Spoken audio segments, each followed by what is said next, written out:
This week, I want to share with you a brand new rotary buffer just introduced by Flex called the PE14. Now, some of the things that make this really cool, first of all, is its compact size and weight. It only weighs around 5 pounds, and that just makes it so easy when you're buffing because you're never going to tire out your arms or your upper shoulders.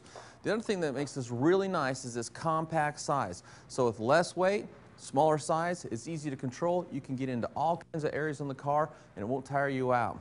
Now, a couple other things about this. It's got a built-in forward grip. So a lot of times when I'm using a rotary buffer, I don't want to use the handle. So I like to take the handle off, put my hand right up here and grip it, and that way I can put all the pressure right down over the head, and it gives me awesome control over the tool as I'm buffing out a car.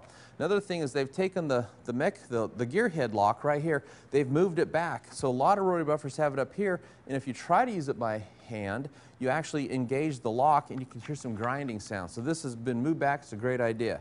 Now, one of the problems with small rotary buffers is they tend to get hot real easily, especially if you try to run them at a low speed.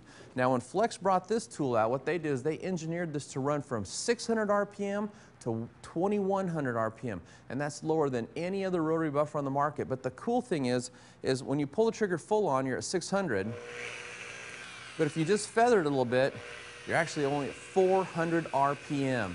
And what's really nice about that is it lets you do what we call jeweling. Okay, now jeweling is when you take and run your rotary buffer at a low speed over the paint using a very soft pad like I've got on here and a finishing polish, and just bring that paint up to a super high gloss with a swirl-free finish.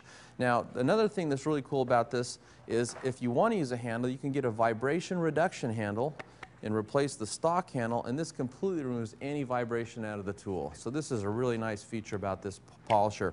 And the cool feature about this is also, if you look at the vents here, the tool is actually designed to pull air in from the rear,